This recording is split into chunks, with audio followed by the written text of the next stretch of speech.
The millionaire mocked her promise. Then his mother spoke for the first time in 4 years. The crash echoed through the marble hallway. Marcus Hale was already running before his brain caught up. Italian loafers skidding on the polished floor of his private medical wing. Phone still pressed to his ear, the investor on the other end mid-sentence about quarterly projections. He shoved the door open. His mother stood in the center of the room. Not sat up, not shifted. Stood. Her skeletal frame swayed like a tree in wind, hospital gown hanging off her like a shroud, both hands white-knuckled on the bed rail. Her legs that hadn't held weight in 4 years, trembled so violently he thought they'd snap. And she was screaming, not in pain, in rage. "I told you to stop." The girl, the cleaner, the nobody, the one he'd hired for $18 an hour, stood 3 feet away, hands raised like a hostage negotiator, her scrubs soaked through with sweat. "Mrs. Hale, please. I didn't ask for this." His mother's voice cracked, hoarse from disuse. "I didn't want this." The girl's face, Marcus would remember this later, wasn't surprised. It was terrified, like she'd just woken something that shouldn't have been woken. His mother's legs gave out. She hit the floor before he could move, before the girl could catch her, before the monitors started shrieking. And as the medical team flooded in, as chaos swallowed the room, Marcus stood frozen in the doorway, staring at the girl. She was crying. Not tears of joy, tears of guilt. And that's when he realized. This wasn't a miracle. This was a mistake. But to understand how they got here, you have to go back 3 months. Back to the day Marcus Hale hired someone he would never have noticed if she hadn't been the only applicant willing to work nights for minimum wage. Her name was Sophie Chun, 26 years old, nursing school dropout. No references that checked out. But she had steady hands and didn't ask questions, and that was enough for Marcus. His mother had been paralyzed for 4 years. A stroke during a routine surgery. The kind of medical malpractice case that settles quietly for 8 figures. The kind of tragedy that money couldn't fix, only manage. Marcus had built an entire medical wing in his estate. Hired the best neurologists. Imported experimental equipment from Germany, Japan, Israel. He'd spent $17 million chasing a miracle that every doctor told him would never come. And then he stopped. Not because he gave up hope. Because he'd finally accepted the truth that everyone in his tax bracket learns eventually. There are some things you cannot buy. Some losses you cannot reverse. Some people you cannot save. His mother had become a routine. Morning vitals. Medication schedule.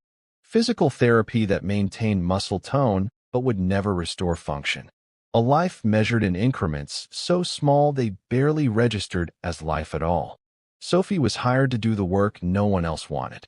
The washing, the turning, the quiet, invisible labor of keeping a body alive when the person inside had already left. Marcus barely spoke to her for the first 2 weeks. He'd see her in the hallways sometimes, pushing the cart with medical supplies, her head down, her movements efficient. She didn't make small talk with the other staff, didn't take breaks in the common area, just worked her shift and disappeared. If you've ever felt invisible in your own life, if you've ever wondered whether the work you do actually matters to anyone, hit that like button. Because what happens next will change how you see everything. It was a Tuesday when Marcus first heard his mother laugh. He was in his office, 3 floors down, reviewing acquisition reports. The sound came through the baby monitor he kept on his desk, the one connected to his mother's room. The one he'd muted months ago because listening had become unbearable. But he hadn't turned it off. And now, through the static, he heard it. A sound he hadn't heard in 4 years. Rusty. Broken. But unmistakable. Laughter. He was upstairs in 30 seconds. Sophie stood by the bed, wringing out a washcloth, her back to the door. His mother's face. A face that had been frozen in blank resignation for so long Marcus had forgotten what her expressions looked like, was twisted in something that might have been amusement. "What did you say to her?" Marcus's voice came out harder than he intended. Sophie turned. There was no guilt in her face. No surprise at being caught. Just exhaustion. "I told her a joke. A joke. About the physical therapist. The one who comes on Thursdays. Sophie set the washcloth down. Your mother thinks he looks like a potato with arms. Marcus stared at his mother. Her face had already reset to blankness, but something in her eyes, something he couldn't name, lingered. My mother doesn't speak. No, Sophie said quietly. But she listens. That night, Marcus pulled Sophie's employment file. No nursing degree. She dropped out in her 3rd year. Before that, a gap in her work history. 7 months at a rehabilitation center in Portland. Terminated. No reason given. Another 8 months at a long-term care facility in Denver. Resigned. No forwarding information. She was a ghost. And Marcus had let a ghost into his mother's room. He should have fired her. He didn't. Because 3 days later, his mother's hand moved. Not a twitch. Not a reflex. Her fingers. Her right hand. The one that had been curled into a rigid claw for 4 years, spread open. Just for a second. Just enough. The physical therapist called it involuntary muscle contraction. Marcus called it coincidence. Sophie called it progress. She's trying, Sophie said. They were in the hallway outside his mother's room. Night shift. The rest of the staff had gone home. I can feel it. You can feel it. Marcus kept his voice level. Neutral. The voice he used in boardrooms when someone pitched him something insane. Based on what medical training exactly? I was paralyzed once. The words landed like a slap. Sophie didn't look at him. Just stared at the closed door. Car accident. 17 years old. T6 spinal fracture. Doctors said I'd never walk. Her voice was flat. Empty. I didn't believe them. I tried everything. Physical therapy, experimental drugs, some guy in Mexico who claimed he could rewire nerves with magnets. I spent my college fund. My mom's savings. I went into debt. She turned to face him. And one day, I don't know how, I don't know why, my toe moved. 6 months later, I walked out of that hospital.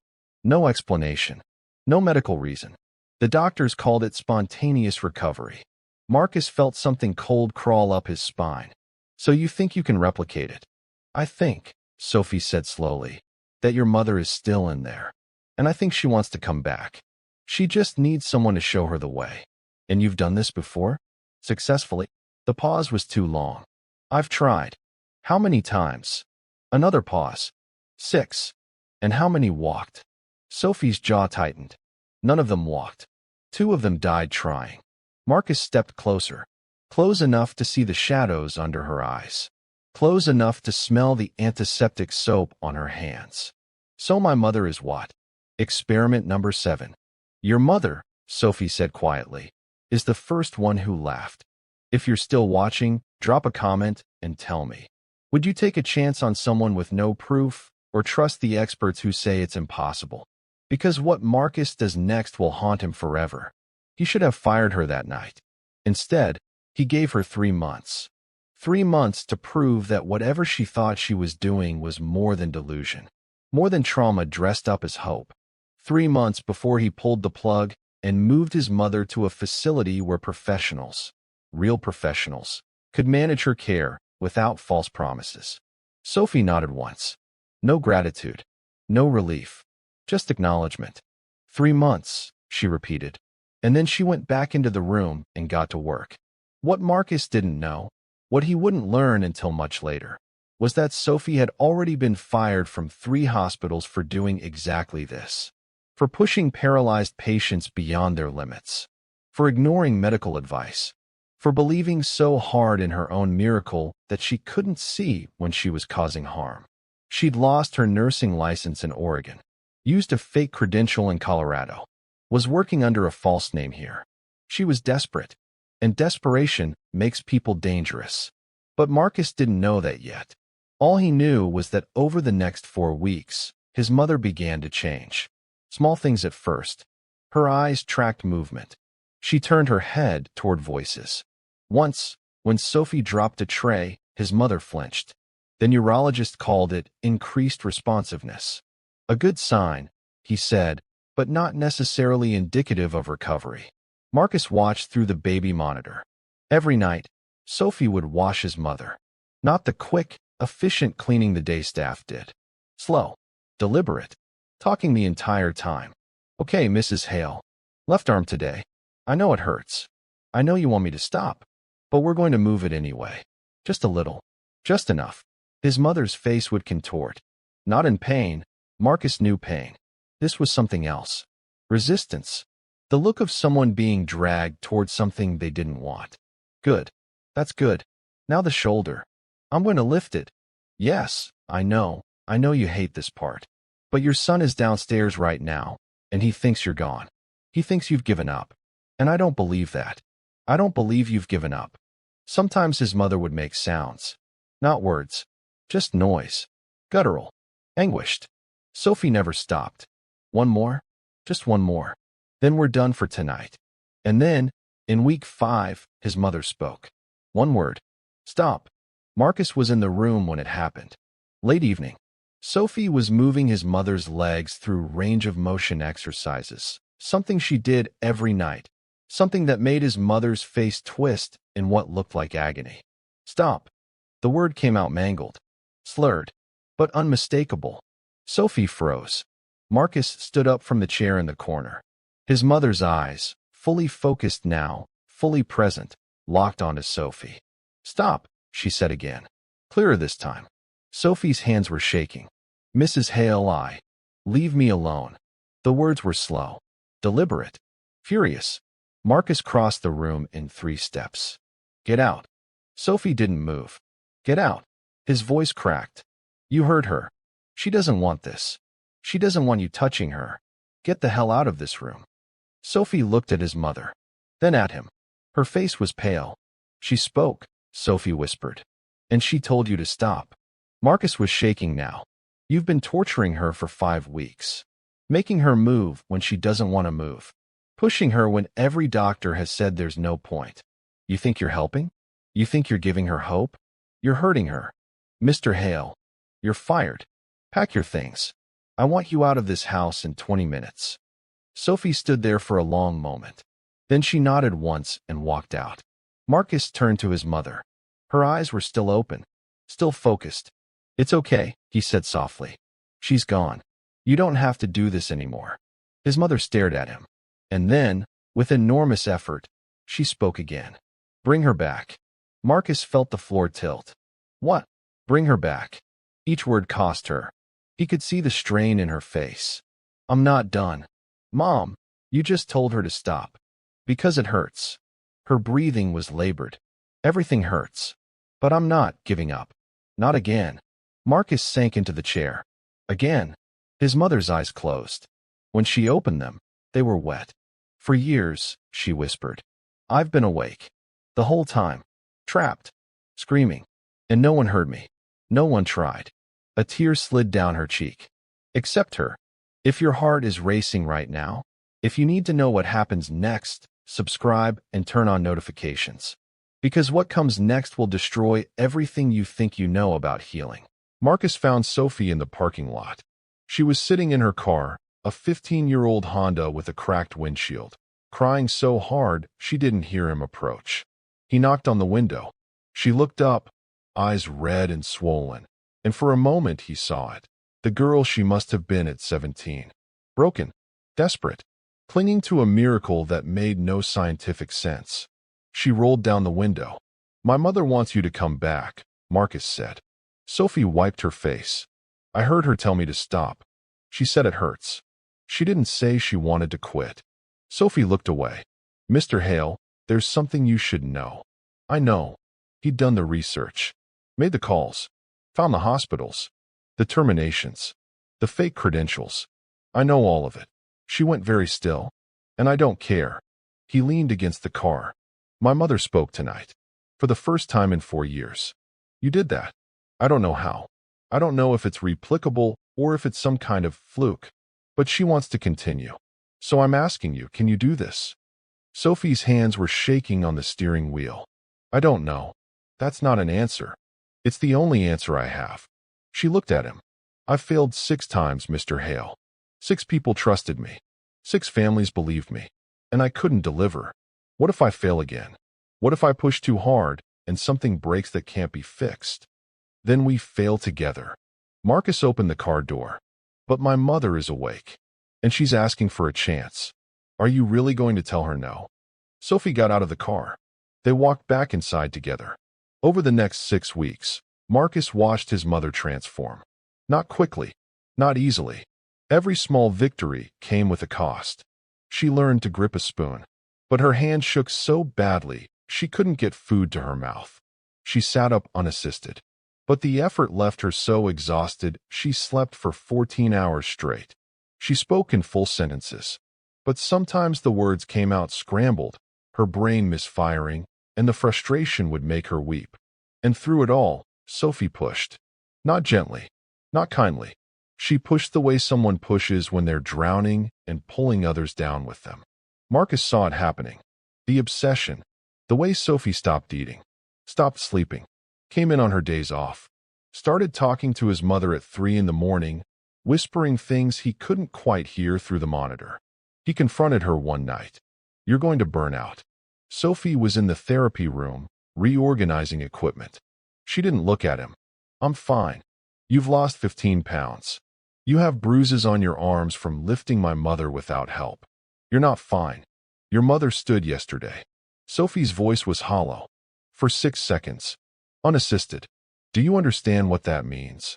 It means you're destroying yourself to prove something that might not be provable. She turned. Her eyes were wild. It's provable. She's proof. I'm proof. We just have to. Sophie. Marcus caught her arms. Listen to me. What if it doesn't work? What if she plateaus? What if this is as good as it gets? Then I failed. She pulled away. Again. No. Then you gave her 6 weeks of progress. 6 weeks of hope. 6 weeks of, it's not enough. The words ripped out of her. It's never enough. Because at the end of the day, I'm still the girl who got a miracle she didn't deserve, and I can't explain it, and I can't share it, and every person I try to help just proves that I was a fluke. An anomaly. A mistake. Marcus stared at her. You think your recovery was a mistake? I think, Sophie whispered, that God or the universe or whatever grabbed the wrong file. And I've spent 8 years trying to correct the error, trying to prove I earned it, that I deserved it, that I'm not just lucky. And my mother? Is she your absolution? Sophie's face crumpled. I don't know anymore. That night, Marcus's mother stood. Not for 6 seconds. 4:43. Sophie had set up a walker. His mother gripped it with both hands, knuckles white, legs trembling, face twisted in concentration. Marcus stood in the doorway, afraid to breathe. 10 more seconds, Sophie said. Her voice was steady. Calm. You can do 10 more. I can't. Yes, you can. You've done 40. 10 more is nothing. His mother's left leg buckled. Sophie caught her, lowered her back to the wheelchair. His mother was gasping, tears streaming down her face. But she was smiling. I did it, she whispered. You did it, Sophie agreed. Marcus stepped into the room. Mom. His mother looked up at him. Really looked. The way she used to before the stroke. Before the silence. I'm coming back, she said. And Marcus, who hadn't cried in 20 years, who'd built an empire on ruthless control, broke. He sank to his knees beside the wheelchair and sobbed into his mother's lap while she stroked his hair with shaking fingers. Sophie stood apart, watching, and Marcus saw it in her face. This wasn't joy. This was relief. The desperate, hollow relief of someone who'd been holding their breath for 8 years. If you're not subscribed yet, do it now. Because the next 60 seconds will shatter everything. But miracles, Marcus would learn, don't follow straight lines. 2 days later, his mother collapsed during a walking session. Not a stumble, a full seizure.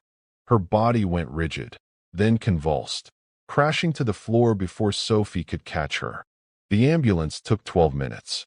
Marcus rode with her, holding her hand, watching her eyes roll back, listening to the paramedics shout medical terms he didn't understand. At the hospital, the neurologist pulled him aside. Mr. Hale, your mother's brain is showing unusual activity. Not just recovery, stress. Significant stress. Has anything changed in her routine? Marcus told him about Sophie. About the exercises. About the progress. The neurologist's face went carefully blank. Mr. Hale, your mother's neural pathways are damaged. Permanently. Any recovery is likely just neuroplasticity, the brain finding alternate routes. But pushing too hard, too fast, can cause more damage. Seizures. Strokes. I need you to understand. What your caregiver is doing could kill her. She was walking. She was overexerting a body that hasn't moved in 4 years. The seizure was her brain's way of saying stop. Marcus drove home in silence. He found Sophie in his mother's empty room, packing her supplies. You heard, she said. You knew this could happen. I knew it was possible. Sophie's voice was quiet. I knew the risks. But she wanted to try. She told me. I don't care what she told you. Marcus's voice was ice. You let her push too far. You let your own obsession. My obsession? Sophie's head snapped up. I gave her back her voice. I gave her back her dignity. I gave her a choice.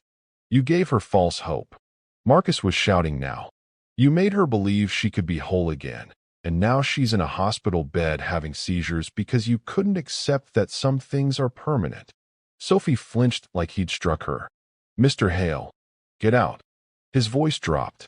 Pack your things. Cash your final check.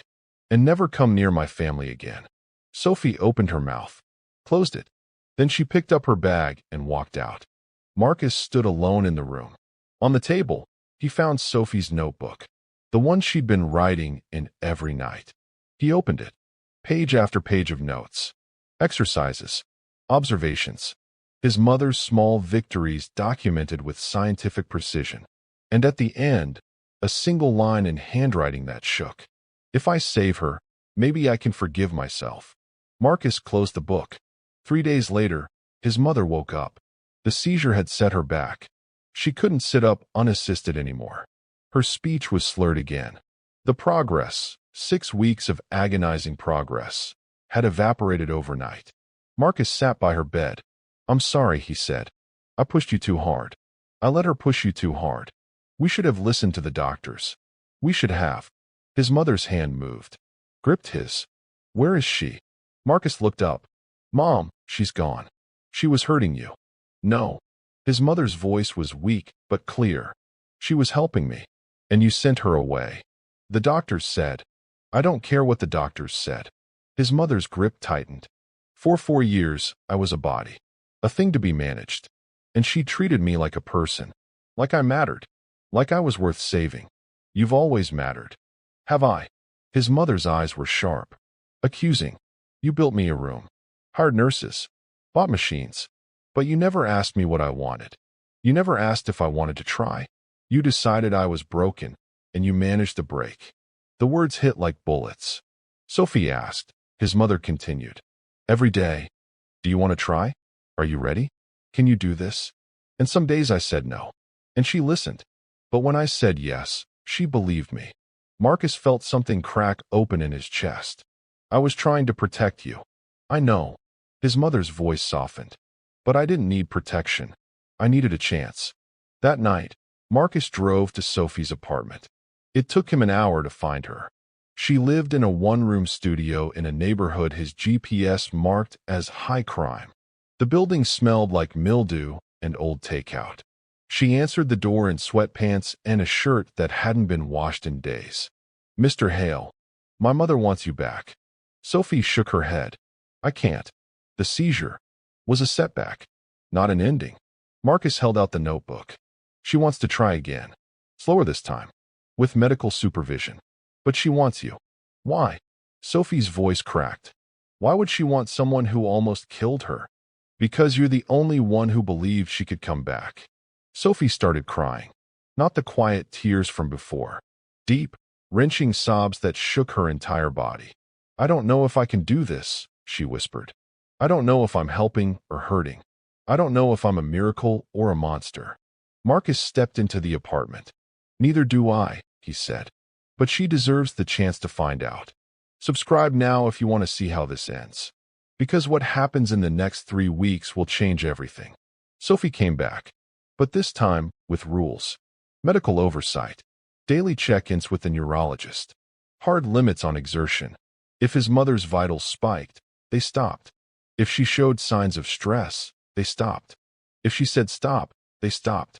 Progress slowed to a crawl. It took 2 weeks to get back to where they were before the seizure. Another week to surpass it. And then, on a Tuesday morning in the 3rd month, his mother walked. Not with a walker. Not with support. Across the room. 12 steps. Unassisted. Marcus wasn't there. He was in a meeting downtown. Sophie called him, and he could hear it in her voice. Something had shifted. You need to come home. He made it in 20 minutes. When he walked into the room, his mother was sitting in a regular chair. Not the wheelchair. A regular chair by the window, looking out at the garden. She turned when she heard him. Hi, baby. Marcus couldn't speak. She stood up. Slowly. Carefully. But on her own. And she walked to him. Not fast. Not smooth. Her gait was uneven, her balance uncertain. But she walked. She put her hands on his face. I'm back, she whispered. And Marcus, who'd convinced himself this would never happen, who'd accepted the permanence of loss, collapsed into her arms. Sophie stood in the corner, watching.